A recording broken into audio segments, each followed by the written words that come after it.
Hello, and welcome to Transition Tea, the podcast dedicated to demystifying the world of transition and activation.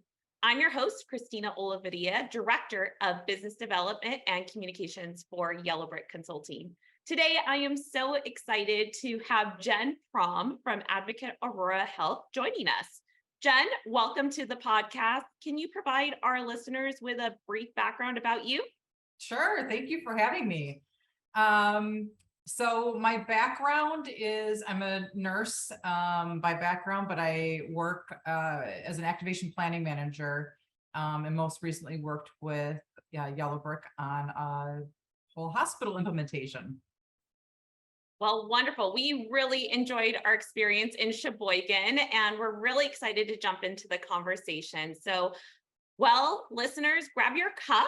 We are going to dive into transition. So let's get started with a question about you and your career and what led you to healthcare and nursing, Jen. Yeah. So when I was younger, I was in high school and I became a laundry aide as an additional job that I was working in high school. And then after that, went to college in Milwaukee area with my mom is a nurse. She got me a job as a medical records clerk that was right across the street from the hospitals across the street from the college. And it's interesting because I wasn't really thinking healthcare. I was just thinking I'm young, need a job and whatnot. My first undergrad was in business, in IT specifically, and then also communication. So I double majored. And then went on to sales after that, just because I had aspirations of working in sales, more specifically in sports. Realized that wasn't the role for me. I lived in California for a year, and then I moved back to Wisconsin shortly after that. A couple events actually had happened where a good friend of mine was in a motorcycle accident, and she had to go through some intense treatment.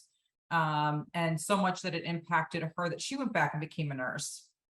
And now she's a nurse practitioner and et cetera. And then shortly after I got married, my mother-in-law was in the hospital for 7 weeks, back and forth, and we would go visit her every day. And I really enjoyed just going and helping her with what I could as a family member, whether it was helping her wash her hair, being able to help walk her, or whatever it was.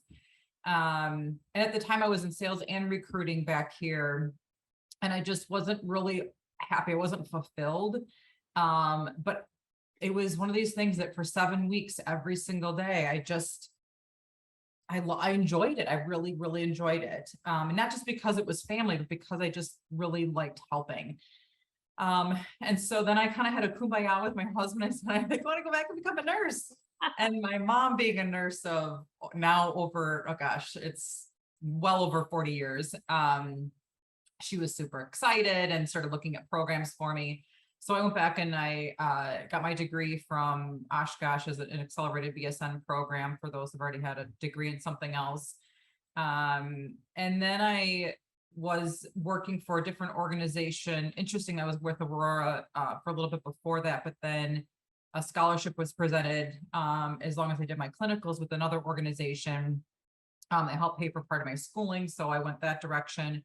Critical care nurse, then became a house soup, and then our CNO had asked if I would help out in behavioral health for a year, helped get through Joint Commission there, and then that was an interim role. The next interim role I took was over ICU, and then from there I took the permanent role, also oversaw dialysis. And at that point, we were starting up a hospice unit, which was taking 6 underutilized rooms from the ICU, and from construction through first patient, that was my department.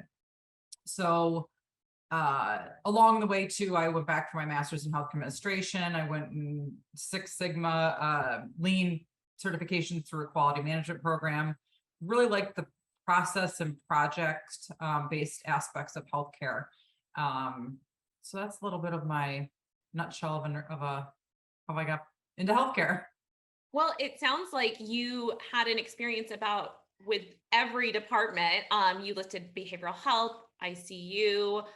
You talked about your Lean Six Sigma. Obviously, I'm a communications background, so I appreciate that, and I know we've discussed, sales and marketing and all of that. Through all of your experience that led you to healthcare, was there a specific instance that you felt like really benefited your career in nursing, that you pulled from? Talked about caregiving, your friend. Is there one experience in particular that you felt like I use this on a daily basis today in my work? I think having, at the end of the day, healthcare is about helping people, but it's also still a business. So I think having that outside healthcare experience has gained perspective for myself and just understanding some of the decision making that occurs. But I also think on a larger scale, working in sales and in recruitment, I learned a lot about working with folks from a variety of backgrounds, and learn what motivates them or what drives them, because you can't really work in sales without really knowing what drives people. You can't just, and when I was in when I was in LA, I was trying to sell arena football tickets to people in Los Angeles. Well, there's like all these other things you can do in LA that is more appealing. So I essentially was trying to sell water to fish, and which is, I guess, is a need, but I don't know, something they already have. Yeah. So I had to learn what else with the fun aspects, and it's not about a coercive thing, but it was really, I got to know people and got to relate to them. And I don't know, I think that's with patients too. You get to learn what motivates them, what drives them, what makes them motivated to want to get better themselves, and then along with the team members too. So I think it's amazing that you touched on that aspect, because people really drive projects. We get a full scope and we're, here's what we need to do. Here's your list of deliverables. But ultimately, if you don't have the people behind you supporting you, it's really hard for us to do our job. And I think that was something so unique for your organization. You had this small but mighty team all working towards this common goal of moving an entire hospital that was so central to the community. So it's great that you touched on that. So you touched a little bit about your first project with Lean Six Sigma. Was that your first experience ever with transition of projects? And what was that time frame between that project and now? So that one was 2017, if I had a guess. And I, knowing what I know now, I didn't look at it as like a transition project, but then realizing that it was in construction. We had to get furniture, we had to get equipment, we had to get the right medications for the hospice patients, we had to get staff hired, we had to get policies written, we had to get all of that in place. We had to make sure our licensure was for hospice. And so looking back, I realized, yeah, that was my first transition experience. But the most recent one, I guess, was my biggest project as a primary role. And I think it's interesting because it probably brought some perspective and going through it when I also had to oversee an ICU and some of the dialysis work that I had to start up a brand new department at the same time with, obviously I didn't do it by myself. It was a collaborative effort with other team members, but I think this last project was really, there's a clinic and a hospital together, and every department was new, and it was a brand new building, and it wasn't just next door, it was 15 minutes away. And so there was a lot of moving pieces with that one. For our listeners that aren't familiar with the Sheboygan Medical Center project, can you share a little bit about what made your project so special? Yeah, it was very community. So the original hospital was built years ago in a community of neighbors. I remember the day that we ended up moving, there was a woman who was born there, and she was in her well 80s. And so it was an emotional time, but the hospital was being built because it was old, and from an infrastructure perspective, just it needed some new bones. And so it was a clinic that was attached to a hospital, so a medical center. It had ED, cath lab, birthing center, behavioral health, med surg, ICU, surgical services, obviously, as well. Your inpatient retail pharmacy, and then, all their support services as well. And there was a ton of community engagement and involvement too, because it was with the village of Kohler, which I think most people know of Kohler in itself. So there was a lot of collaborative efforts there as well. I think the collaboration is so important because often in healthcare, we're really siloed as part of organizations, right? This is my lane. I'm nursing, I'm EVS, I'm security. But when you come together for these transition projects, it's really about breaking down those silos, because everybody relies on other people's plans to be successful in the project. I think there's no better testament to that than the ambulance move, which was its own in itself, right? It was a huge project, major ambulance move across the city, 15 minutes away.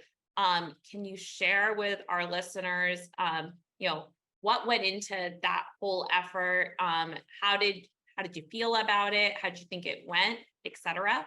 Yeah. So, again, as my role as the activation planning manager, we have been working with these teams for years beforehand. And there was such a collaborative effort between, every little detail of,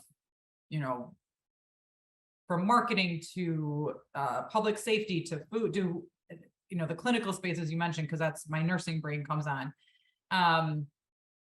But, when it came down to the ambulance move, the efforts that it took, it really was going to be from a bandwidth perspective, and needing to make it be as perfect as possible. We were really glad that we reached out to Yellow Brick. I will say you guys have been just phenomenal.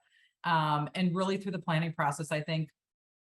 So we had started engaging Yellow Brick in the fall of last year, of 21, and then we moved in July of 22. So just for anyone listening, for the time frame of what it took. We were also fortunate we had an EMS manager, we had an emergency services coordinator, and those two guys were very instrumental, along with the rest of the team, I think, engaging all the right folks, because ambulance transfers of patients is not new work for the EMS folks. It's not new for those that are transferring between different hospitals. I think what did play a huge role was the volume of patients in a condensed time frame, because from a regulatory perspective, we needed to do this in 24 hours from more of a licensure perspective. And so we also had to make sure we had the right types of ambulance services and patient services available between, your BLS patients, your ACLS patients. We had our NICU babies, we had to have children's transport, we had behavioral health patients. So we also had to make sure we had safe transfers there. And we had behavioral patients aren't always transferred in an ambulance, but from a consistency and timing, it made sense to go that route and then partner with our law enforcement, so that everyone was well supported in that, in those transfer of patients. So not only with law enforcement helping there, but they also helped provide us routes. So we had 3 different routes, because at the same time we were moving equipment as well. And then once the patients were transferred, we were moving, the staff were moving over. So we needed to have routes that weren't going to congest local traffic and each other, in addition to making sure that we had, for instance, there was a river that had to be crossed, that bridges would come up. And so we didn't want the patients to be stuck there. And And so those routes were important. It was, what order do we bring patients over, not only for that day, but then staffing an emergency services team, medical emergency response team at both locations. We have public safety at both locations. You had all of your other support. So I think being prepared, and then what does it look like, even from a visitor perspective? Where are the visitors going to come? Who's going to go with the patients? Who can and cannot go with the patients? And so it was a lot of moving pieces. So there's a lot that I think better practices were established at your organization. I want to touch on a few, but I did want to highlight some of the key milestones that happened that day that I thought were really amazing as somebody that's coming in and sees this across the country. One, the local law enforcement engagement was incredible. We had fire chiefs there. We had everybody within the community so supportive of making this a success. So Jen touched on the fact that we had 3 routes established, but it also was, church going on, et cetera. So there was very methodical thinking that went into ensuring that we avoided key areas of congestion throughout the city so that we can get the patients over in an efficient manner. Second, Aurora was unique in the fact that they had a large majority of their equipment that was reused, which is very unique. And I think had a huge input into how we developed that plan. So the department moved, Jen. Tell me some success factors that you felt enabled your organization to support that, like the OR surgical ramp down plan, et cetera. Yeah, so we were able to, as Christina, as you had mentioned, that we had some new equipment because of the size of the building, or just the life cycle of the equipment in itself was in place. We also had existing equipment that needed to come over. And so coordinating on a separate project or scale, I would say, was all of the equipment move that we had to orchestrate in addition to the patient move, which was a separate work effort. So there was a ramp down schedule with surgical services because they needed to bring that equipment over, which then I think allowed some flexibility if we needed to use any additional equipment that they may have, let's say a stretcher or whatever, temporary beds while we were getting the other equipment around. We had rented some additional beds from within the system that were sort of used as these overflow beds so that we could have those temporary beds in the old site to get the existing site's beds over to the new site, because you have to think about the turnover with equipment cleaning and checking IV pumps for safety, and all of those checks and balances were in place. And so that was a separate process. Even just when the equipment got to the building, it had to be cleaned, it had to be checked by our clinical engineering team, and then all the other steps, and then get it to the right place. So orchestrating that was important to do a smooth transition, and I think it went pretty well. It went exceptionally well. I think we beat the time that we were shooting for. We did it in a safe manner, and everyone, although an emotional day for staff, I think everyone was really happy with the output. Mm-hmm. You touched on all the different types of patients we had to move that day, and certainly some of the hardest patient populations to move. We moved adults, we moved some COVID patients, we moved NICU babies, we moved babies with their moms, and we moved behavioral health patients. Can you share, having experienced it, some unique considerations that went into planning those types of patients' moves? Yeah, I would say, obviously the mode of transportation was a factor because you needed isolates for your NICU babies, or you needed to make sure that behavioral health patients that were being transferred were done so in a safe fashion from like a ligature risk or just other factors behaviorally, based on what their admission was, if they were considered violent or nonviolent.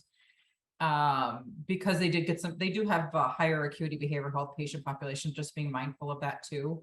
Obviously your adult patients, depending on what their needs were based on acuity. So your ICU patients, telemetry was a whole thing in itself, which we can talk about. But I think really understanding the individual needs, but then also really working with, the staff and ambulance service providers do this on a regular basis, so I would say it's not transferring a high acuity ICU patient is done on a regular basis. It's the volume of patients and the resources available. And so that I think really came down to staff resources and timing, just to make sure that at both locations, and then what was the plan if en route a patient became unstable, what was that path for when they arrived to the new location, who were the provider resources available. But I think that's really the difference in what they do on a day-to-day basis too, was just the sheer volume, and the time frame that needed to occur. So 2 unique complexities. Jen touched on the tele-server transfer plan, which was certainly unique. And then also the EMR cutover plan, that's very unique to an ambulance move. I'm sure we could dedicate an entire podcast to both of those topics, but any lessons learned that you'd share with people that are planning an ambulance move? Yeah, I would say for the EMR transfer, really engaging your IT folks that are specialized in this and having those separate, they're sort of separate work efforts, but really making sure you have the right people at the table, and then relying and kind of going worst case scenario planning. And I think that was also really helpful. There was folks on the IT side from our EMR perspective that had experienced this before within moves. So I think that was relying on their expertise. And then with telemetry, just talking, I think it was helpful again, having the ramp down plan for the other areas that drove some of those telemetry numbers, like surgical patients. But then really having executive leadership support to say, you know what, here's where the numbers need to be from a telemetry perspective on this day. And we're supporting of this transfer of patients if need be, to ensure we have a safe transfer. We will accept them back the day we move. We just want to make sure that we're not obviously without that capability. And then also partnering with our other hospitals that we within the system to say, this is what's going on. If anything were to occur, this expect patients from us in the event that would be necessary. So I think open communication and just backup plans for backup plans was important. Plan B, C, D, and E. Staffing is, something that nursing hospitals are dealing with, I think, for the last year and a half, ever since the, pandemic, et cetera. And it's still an existing problem. And now we have to essentially staff 2 places on the same day.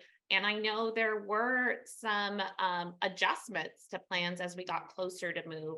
Can you share any tips that your organization implemented to kind of offset some of those staffing requests?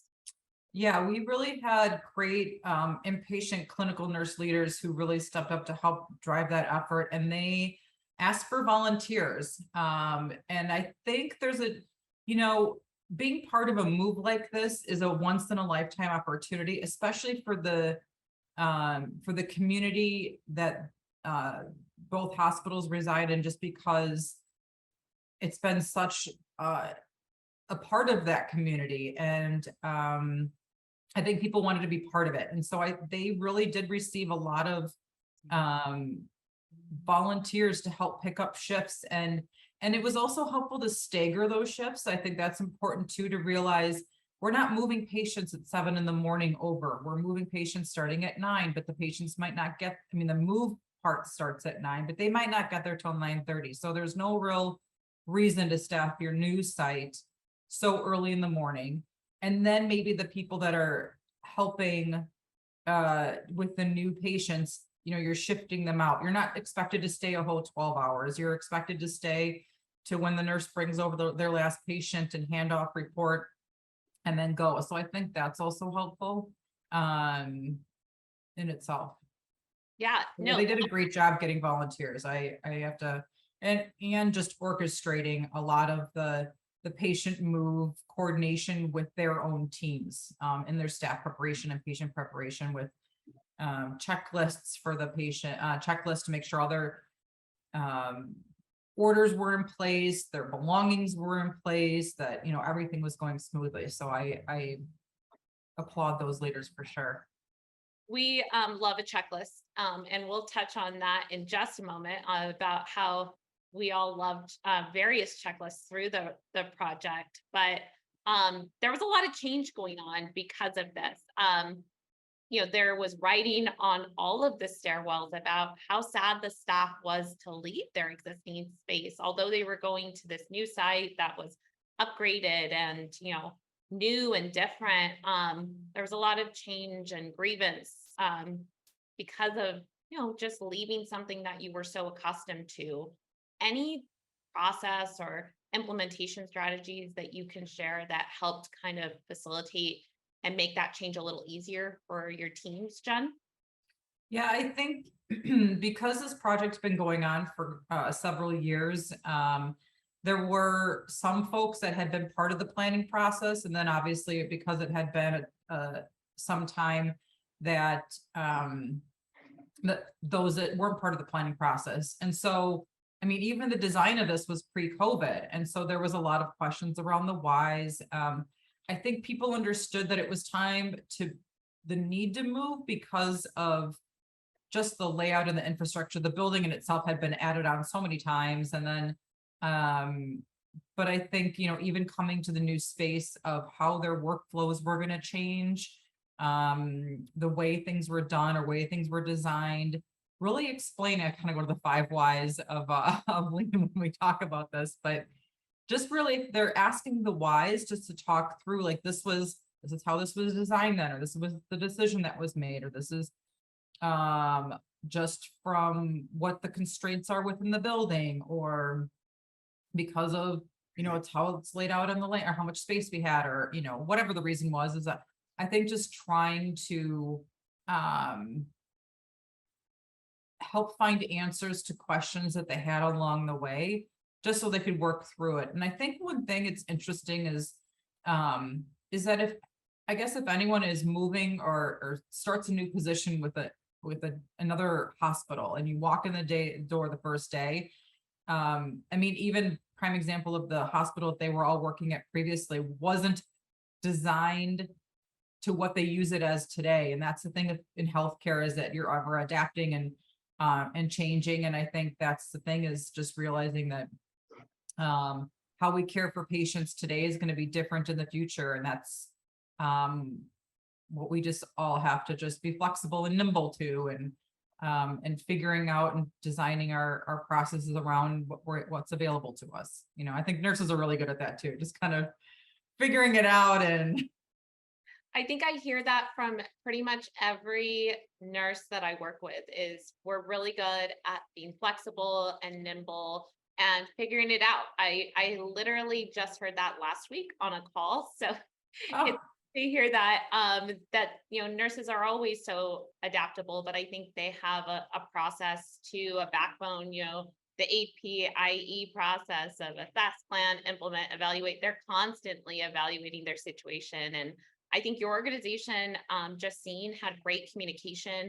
There was emails that consistently went out. You had amazing C-suite engagement, having your CEO, your COO, your vice presidents, et cetera, on the calls, really, I think, made staff aware of how significant this effort was. And I think it made them pay more attention to meetings and ensure that they were bringing their A game to the project. And I thought that was a huge kudos to your team about how engaged everyone was.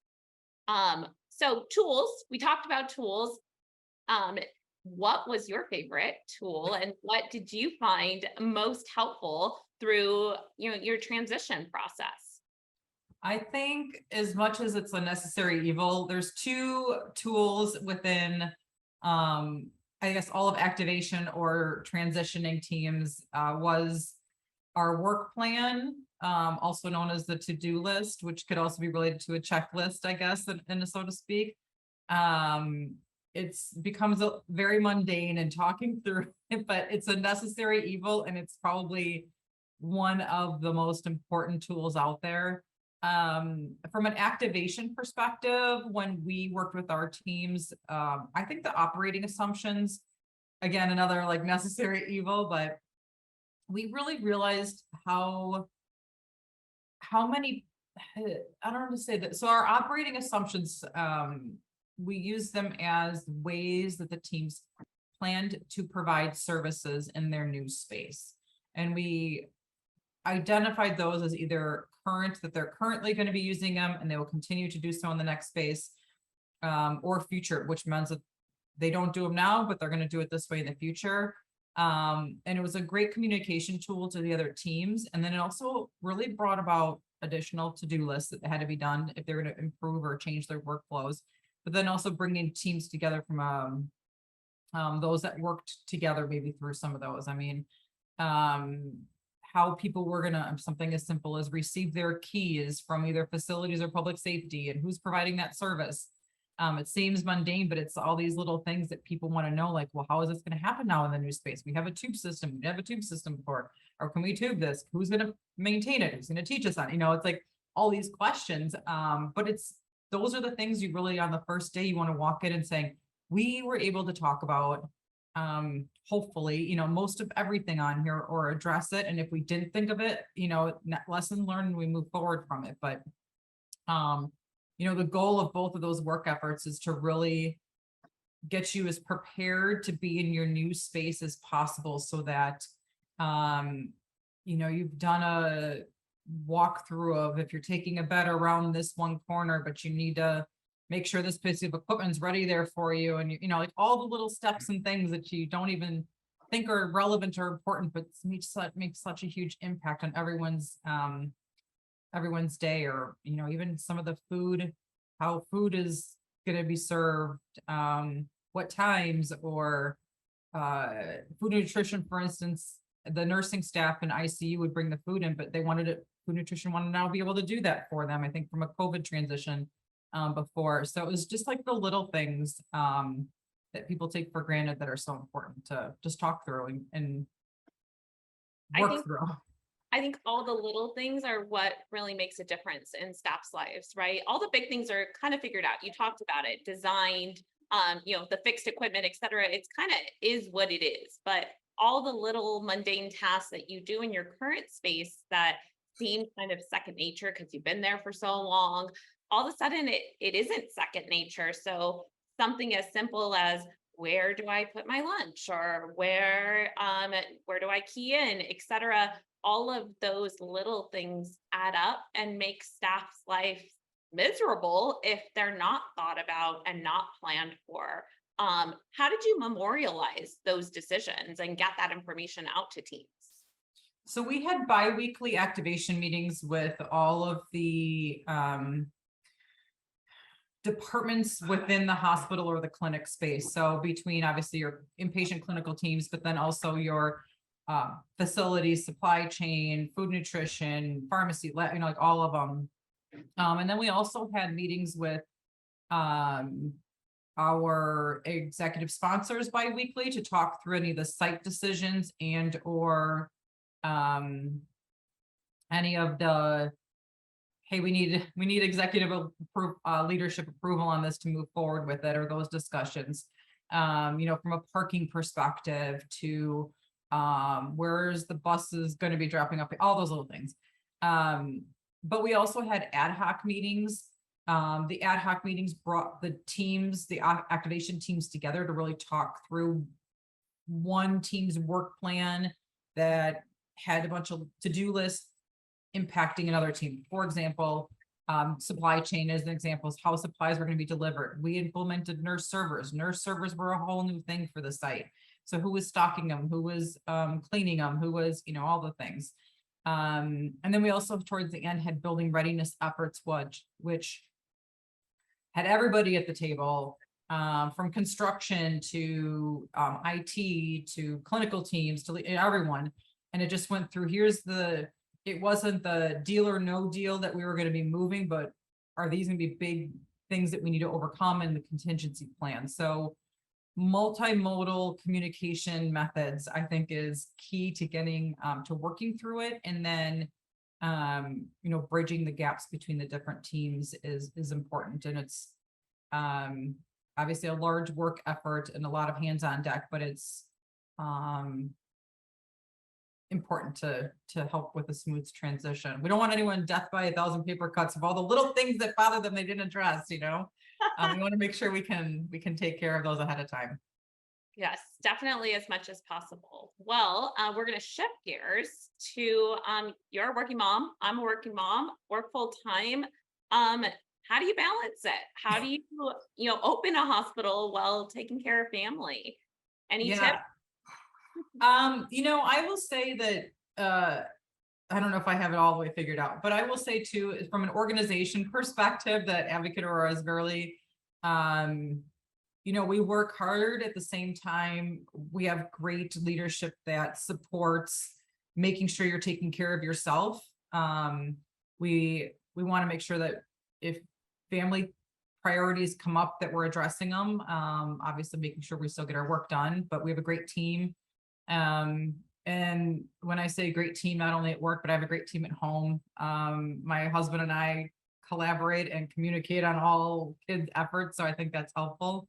I think working from home, it also has been a shift too. There's less of the driving around and the rush and the, stressors that way, but it can also be a different stress when they're home and you're in a meeting and they're like, mom, so I think there's, really talking, having conversations with them about the thumbs up or thumbs down, can they walk in when it comes to meetings?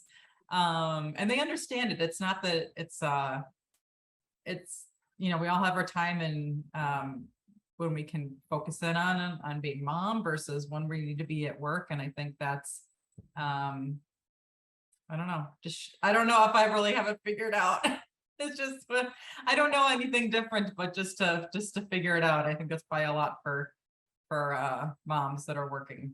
Yeah, no, definitely parents that are juggling both things. It definitely is a work in progress. And I think definitely constantly assessing if I'm doing it right. But thank you for that. So last question, somebody starting out, they are interested in maybe doing a transition project or just got assigned or voluntold that, hey, you're opening up a new unit.